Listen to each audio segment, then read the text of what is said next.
Hello, good morning, everyone. And you are joining myself and the lovely Laura Perkes, where we're going to be discussing all about her journey as she went from a one-woman band up to stepping up and owning her PR agency. And she's looking particularly glamorous here today.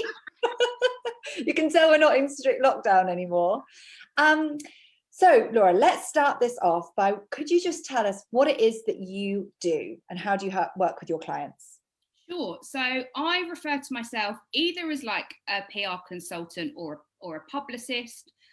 And essentially, I work with clients to help them to go beyond social media, to raise their profile. And I do this by getting them featured in the press. Now, that could be traditional routes such as print, TV, and radio. But now, with the advent of social media, we have podcasts, we have memberships. So essentially taking my clients and putting them in front of their ideal clients in any way possible. So it's all about really helping them to build their authority and grow their audience. Amazing. Right. I'm sorry, I'm just doing this. Everything's changed today on tech and I'm like, how do I even post this in the group? But we're done. So Yay. I can put that down. And you are amazing at what you do. And there's something that's just so captivating about your energy and your sparkle. We said it before we got onto this interview together. I was like, it's just going to be an informal chat. Like, I love talking to you. And I really mean that. So do you want to talk a little bit about like how this last year or 6 months has been for you in your business? Because I know it's been quite pivotal and you've been having some changes. So tell me maybe where you were this time 6 months ago. So 6 months ago, I mean, I should probably say that actually at the start of lockdown, it was getting really difficult for publicists in general to get clients featured in the press because so much was focused on COVID. And unless there was like a COVID angle, you would just had like really limited opportunity to get clients featured. And I was getting really frustrated. And a client I was working with at the time, I was starting to feel like an employee again. And I remember sitting here, Hayden was at home because he was on furlough. And I just said, that's it. I'm not doing Done For You anymore. I hate it. It's really difficult. I've been sitting on an online course for ages. I'm going to focus on building that. So I then spent time building the course, tried selling the course. I realized that I'm not very good at sales. So then I invested in a sales coach. But I was still finding like resistance to selling this online course. And I realized I'm not an online course purchaser. I'm not an online course person. And I thought I can't sell something passionately if I don't actually use it myself. And then I joined a mastermind, which I think started in August. And it was almost like, well, you've got the content for an online course, just turn it into a group training program. I was like, oh yeah, that suits, because I really love to build relationships. I love to get involved. I can't help it, but I'm like, I want to be part of the action. So I know. So I launched a beta test in October. It worked really well. Had geared up to kind of do a proper launch in February. And I realized it took a lot of time. It took a lot of energy. And actually, I hadn't really built the right audience for this particular product. So I then, worked with another mentor. And it was really like, what do I want to do? So if we kind of backtrack to October, this was when I had the kind of light bulb moment of a lot of people who want to work with me are looking to outsource. They don't want to learn how to do their own PR. They haven't got the time or the inclination. They're growing their own business. They don't need something else to learn. And I thought, just because I don't want to do Done For You anymore, I can't then funnel these people into a group training program if that's not what they want to do. And a couple of people said to me, why don't you hire a team? Why don't you take on a team and then they can do the parts that you don't enjoy and you can focus on what you love? It was never my plan to have a team, because for me, having a team meant having an office and then employing staff and payroll and all this other stuff that was just never part of the program. And people were like, no, you can hire freelancers. And I was like, yeah, I can. I think literally within 2 weeks, I then had 2 freelancers then working with me. I now have 3 freelancers working with me. And it's really allowed me to do what I love. So I get to do the client attraction, I get to do the marketing, I get to help with the strategy and create ideas. And that's when I then bring the team in. So they are then delivering the work. They're pitching to the press. So for me, it's very much I'm client facing, and then the team are kind of doing the journalist bits. And I can't tell you how much of a difference that's made to me. And you and I had a conversation back in February, and you said to me, how are you? And I was like, if I'm honest, I'm knackered. Like, I'm so exhausted. And you asked the question, are you close to burning out? And in that split second, I had to really think about, well, I didn't really have to think about it, but I was, yeah, I am. And again, I'd realized that although I'd created a team, I was then also creating a bottleneck in my business, because the freelancers would report into me and then I would talk to the client. And I thought, no agency or no business is built with the owner in the middle. And I had to learn to almost relinquish control and allow the team to liaise with the clients directly, because that's how businesses are run. You know, if I'm creating a bottleneck, I'm then adding more stress, because I then feel like I'm not communicating with clients effectively. I'm not managing or communicating with the team effectively. Essentially, I'm creating more problems. And I think since then, I've just realized that if I allow people to do what they're really good at, I don't really need to be that involved. It's just, even in the last 2 months, I think the difference has been phenomenal. And then it's allowed me the headspace to create another type of business model so that I can still help out people who are newer on their business journey. But yet I'm still involved in that journey, because I think the reason why I don't love courses is that I don't want to have them in a container for X amount of time and then almost kind of run away afterwards. Because usually when it comes to PR, it's a long process and stuff will always come up along the way. I still want to be there. So when that stuff comes up, I can then give my expertise, or I can offer advice. So now I'm planning a different part of the business, so that, you know, you laughed at me 2 weeks ago when it's like, yeah, I'm bored. I need to be creating, and I'm a creator. I can't help it. But it's almost, let's actually build this properly. Don't just try and do something in 10 minutes and put it out. Let's actually lay the foundation, build it, market it, and then let it kind of grow sustainably. Oh, using my language, Laura. I love it. I love it. Oh, it's so much gold that you have just told me. We're going to have to go back. Yeah. Because I know lots of people will resonate with that feeling of like, oh, people say to outsource or to grow a team, but actually, you and I spoke about it. It can feel scary. It can feel big. It can feel like, oh my goodness, like, you know, I'm only just paying myself. I'm not even paying myself yet. How can I afford to pay someone else? That's what people say to me. Can you remember going back to that place now? Like, now you know where you are and how great it feels. Like, what advice would you give you 6 months ago, or anyone in that position? I mean, it's always easy to say something in hindsight. Yeah, true. And people are always going to fall in the trap of doing it later than maybe they should have. But really, I should have brought a team on earlier than I did. What stopped you? I think this belief that having a team meant having office space, meant having everyone under one roof and having payroll and sick pay and maternity pay. And it was like, that's not what I'm here for. But I think one of the good things that happened from COVID is everyone was forced to learn how to work remotely. Mm-hmm. And I think this is where you came into the mix with with time to lead, because it's like, actually, I'm now building a business, which means I need to look at systems and processes. I need to look at my own personal boundaries. I need to look at becoming an effective leader, because it's been 8 years since I worked in an agency. And while I was a senior manager, was I really managing a team, or was my boss still doing that? So it was almost, I am now accountable to clients and I'm accountable to a team.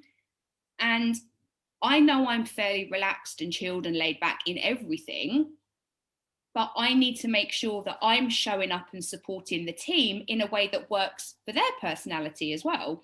You know, do they need more hands-on support? Do they need more meetings with me so they feel like they're doing their job effectively? Because otherwise I'd be like, you crack on, you know, I'm really pleased with what you're doing, clients are happy, brilliant. But actually that's not being an effective manager. That's just letting people get on with it. Yeah, and that was something that you and I really spoke about at the early part of the journey, which was around how do you not just give someone a task and let them get on with it? How do you bring them into your way of doing business? How do you get them to deliver to your standards?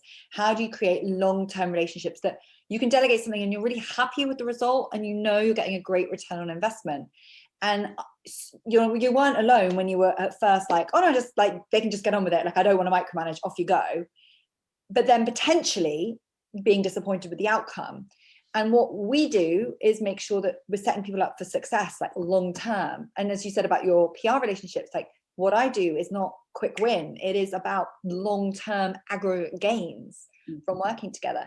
So why did you join Time to Lead? I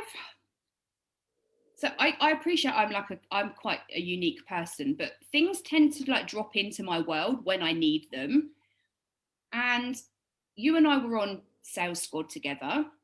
And although you're part of a group together, we don't really know what anyone else does, do we? We just kind of are on a call once a week and bring in challenges to the table. And I think I must have seen you a lot more on Facebook, and it started to resonate.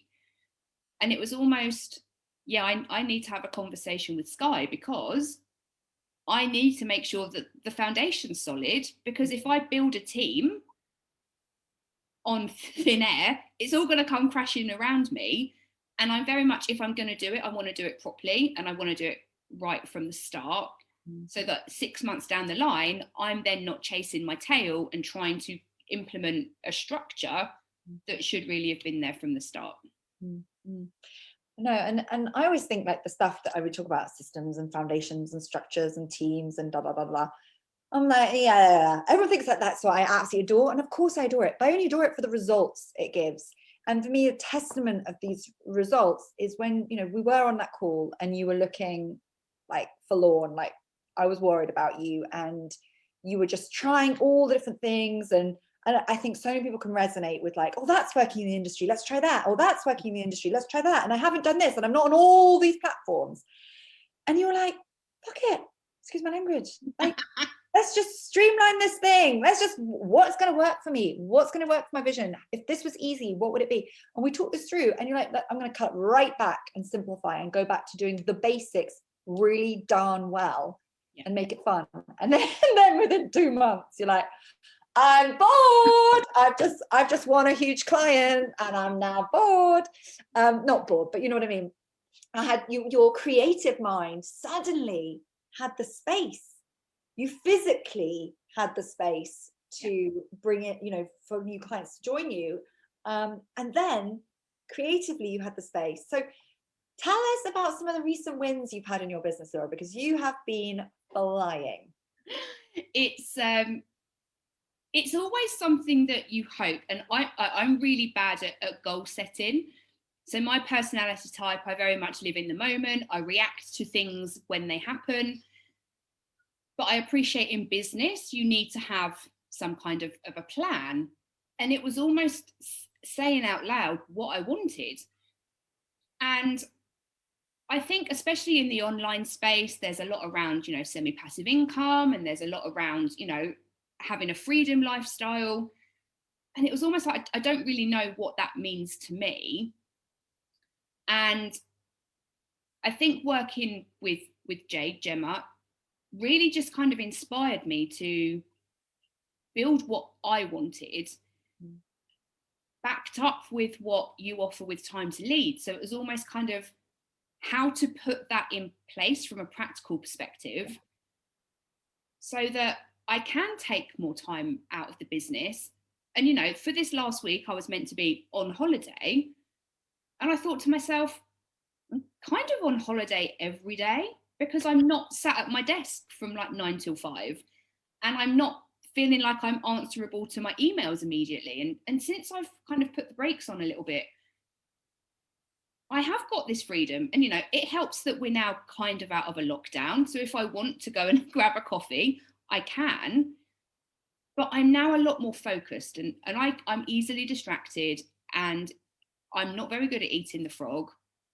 And it's something that I've admitted recently in Time to Lead, is that I will find distractions to not do the work. Whereas now, because you've said you've got to sit down and you have to create a Perkes list. So anything that comes up while you need to do this task, write it down. And I will say to myself, you cannot get up for a wee, you can't get up for a cup of tea or a snack until you finish this thing. And inevitably, the thing doesn't take as long as I think it's going to be because I'm putting all my attention and focus into finishing it. And it's just made a massive difference. And I know when we spoke in February, I was like, I'm going to be finished by 5 o'clock. I'm limiting my phone time. Well, I'm finished before 5 o'clock these days because I'm getting what I need to get done in the morning. And then I've got all afternoon. So if I want to sit on Facebook for 2 hours, I can. Or if I want to read a book or sit in the garden, I can. And I don't feel guilty. And I think that's the biggest thing. And I'm sure a lot of people relate to it. I don't feel guilty because I know that everything's still working because the team are doing the bulk of, you know, the delivering for clients. And it's just, I mean, it's almost like night and day. It really is. And one thing I will say to anyone kind of watching is I still don't feel like I'm earning enough money to pay for a team. And even 2 weeks ago, I sat down and I worked out my finances and I was like, as of today, right now, I'm breaking even. So everything I'm bringing in is covering all the other expenses. And no, it means I'm not earning a wage, but it means that everything now that comes in is profit. And stuff did come in. You know, I created a birthday offer last week, purely an email sequence, and I brought in £15,000 worth of sales. There we go, £15,000 of the profit. Exactly. And you know, one of those is a done for you client, so I will have extra expenses with staff, but it works out that there's enough to cover the freelancer, there's enough to go in the business, and then there's enough for me to have a little bit of a treat as well. So it's now kind of, I feel like a boss now. I feel like I'm running a business, because before, and this is something I'm sure a lot of kind of solopreneurs can relate to, is when it's you lose track of time, because what does time mean? It doesn't matter how long it takes to do something because it's just you. But once I started to bring on a team and they were keeping track of their time, I've learned really quickly how long stuff can actually take. Yeah. And it's like, wow, I probably have been over delivering for a very long time because I'm not tracking my own time, because it was almost as if my time didn't matter as long as I delivered results. So it really does open your eyes to loose boundaries. Before I lose my train of thought, when you said that I used to think my time didn't matter, how do you view your time now, having gone through Time to Lead? Oh, I'm woohoo. People now have to jump through burning hoops of fire to get to me. And it's almost, and I think as well, now I've kind of created an agency, my mindset has had to change. You know, I'm now not just going to book in a coffee and a chat with someone, because my time can be better spent elsewhere, whether that's on growth, whether it's on organizational, whether it's bringing in money into the business. So I've now almost kind of put like a protective bubble around me. And if people want access to me, they need to kind of go through a few different stages. You know, people can't just book into my diary when they feel like it. And, you know, if clients want to work with me on a done for you level, they now have to fill out a questionnaire, because I need to know before I get on the call if we're the right fit, if I can feel the energy, which I know sounds nuts, but it's almost like I now will choose who I want to work with. It's no longer a case of, oh, I need to bring in money to, you know, make myself feel like I'm a valuable human being and I'm bringing money into the family. It's now, no, because I know the price that you pay for saying yes to everyone. Yeah.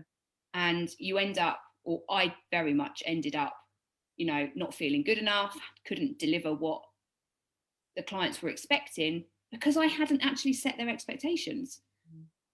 So I think, yeah, the last 6 months, even the last 2 months, is still been this huge journey of, no, this is like a legit business now. You have a team.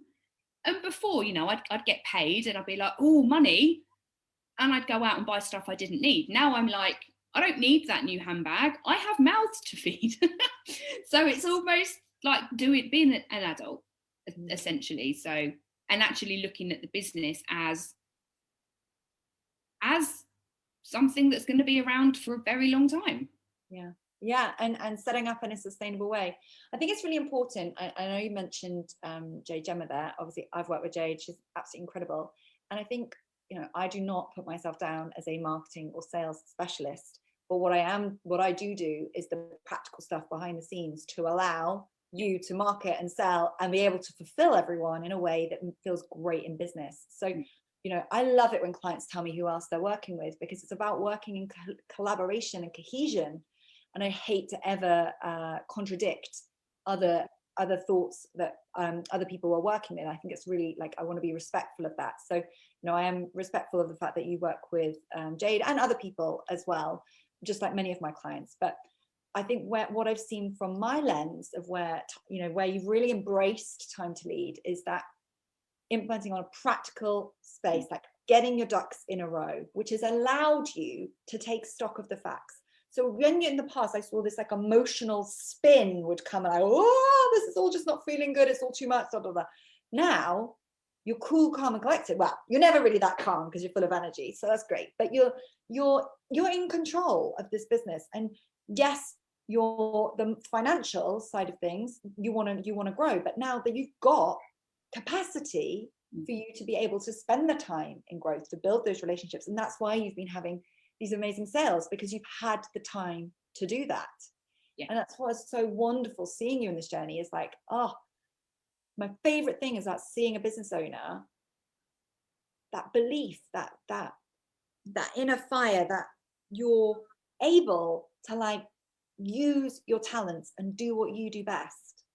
That's what I love about this and what I love about your story, because you totally embrace that.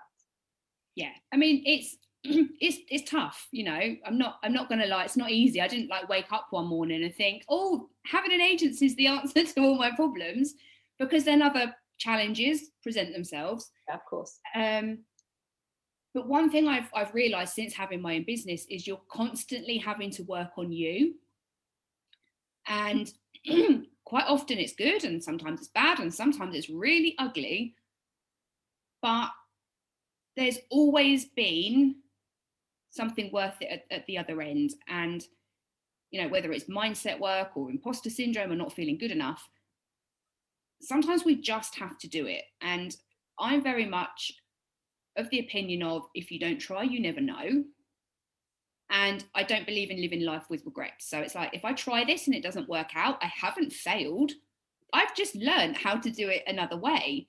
And I'm not saying that Facebook challenges don't work. I'm not saying that online courses and group training programs don't work, because they do.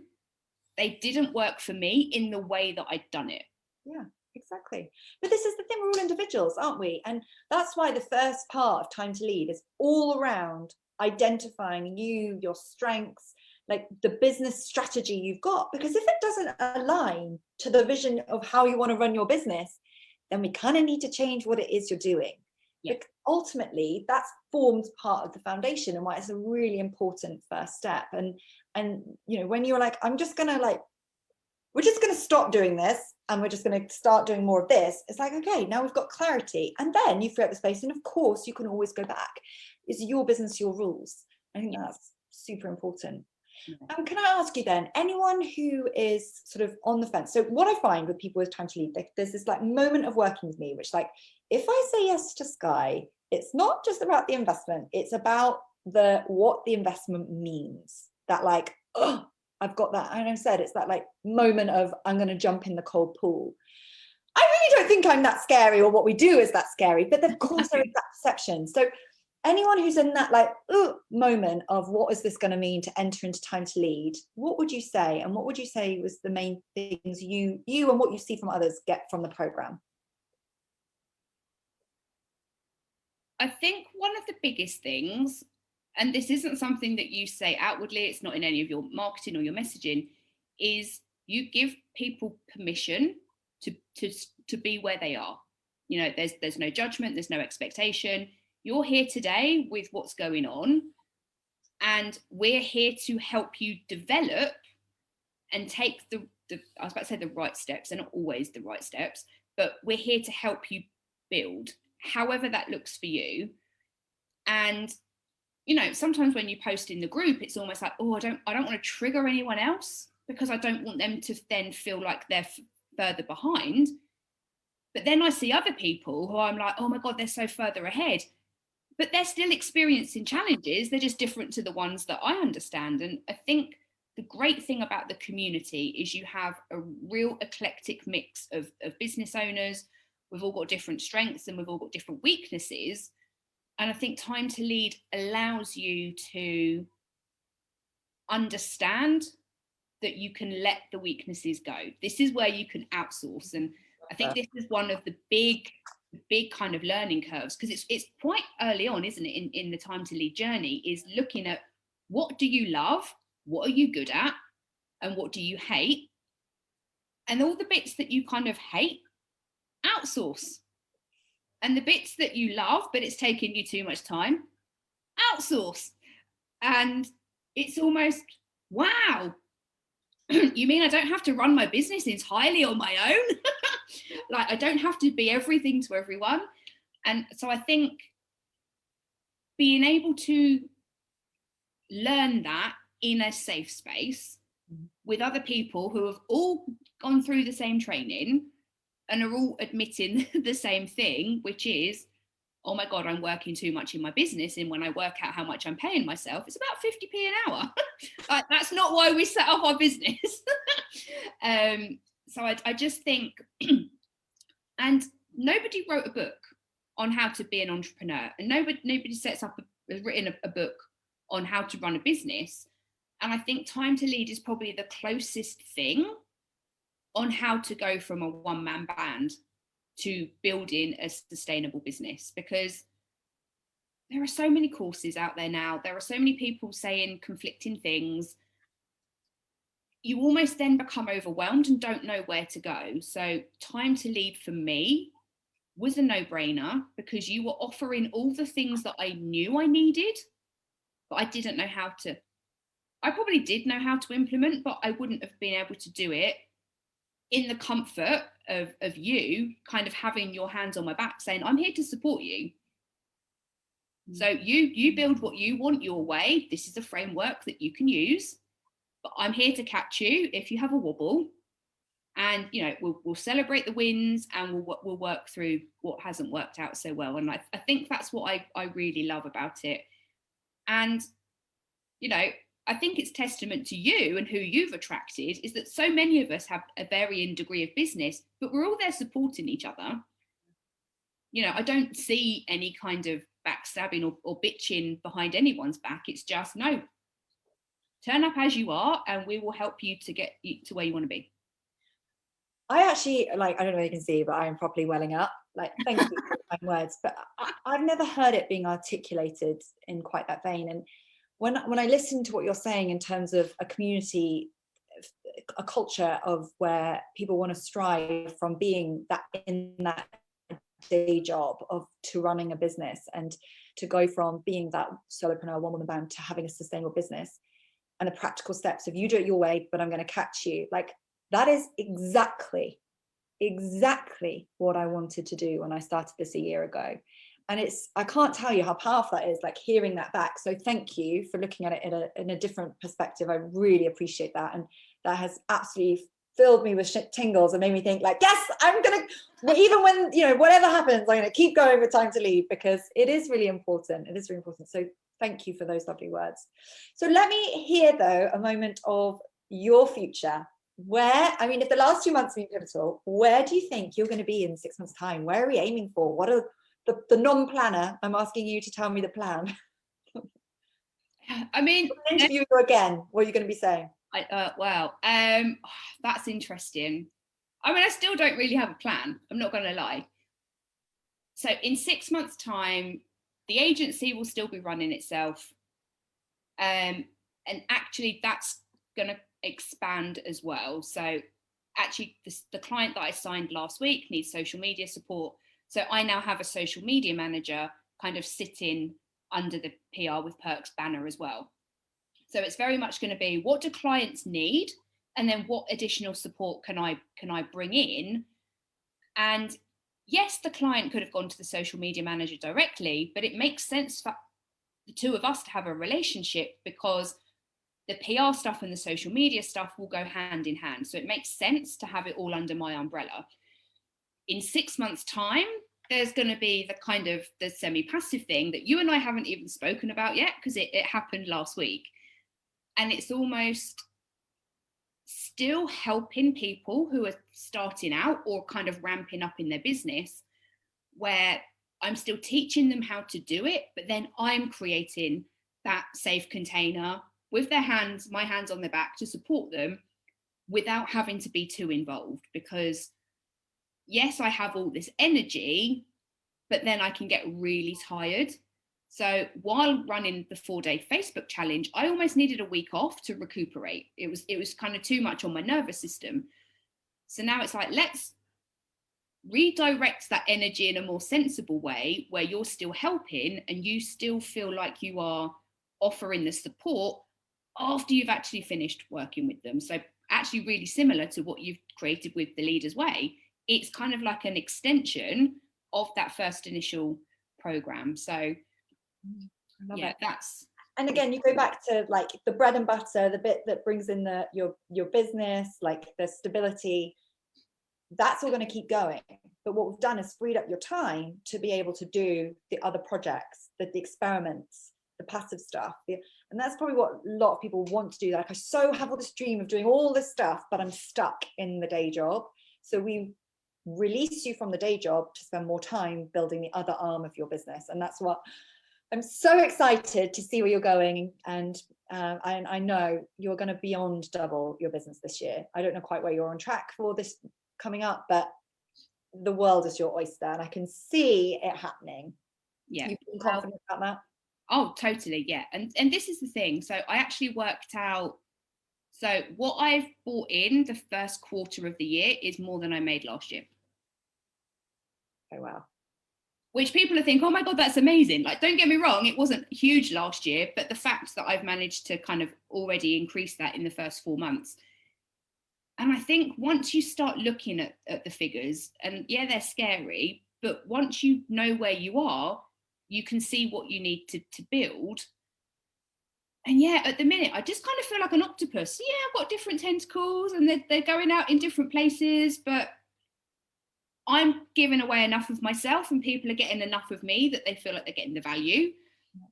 But also, you know, at some point, like 10 years ago, I'd have said I was too young to be a consultant. Now I'm kind of probably getting to that age where I can then go into businesses and become a consultant. So it's almost, eventually there will be 3 parts to the business.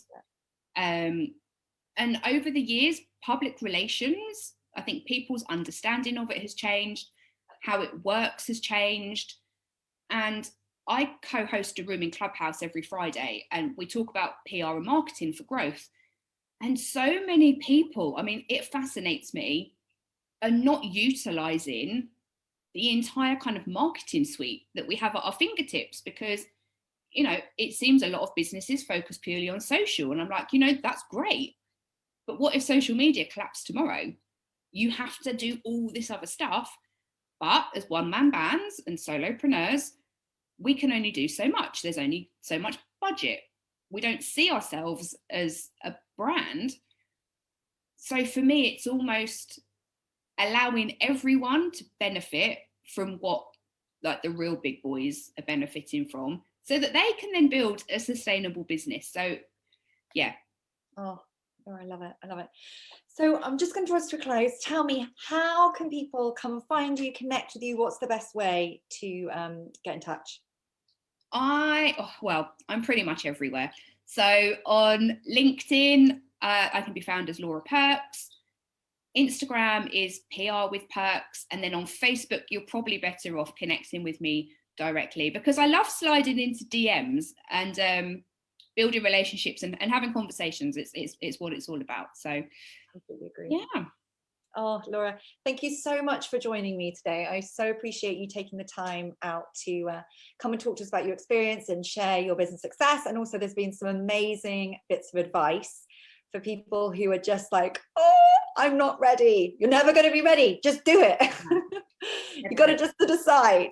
You got to do it. It's the same with boundaries. Like, I can't work past 5 o'clock. So just don't, and then find a way to work differently. So yeah, I really, really appreciate it. And thank you so much. I love having you in our world. You massively inspire me and other members of the group, and long may it continue. So I'm going to just end this now on Facebook. Thank you so much for those of you who had joined us, and I will make sure Laura's links are in the bottom.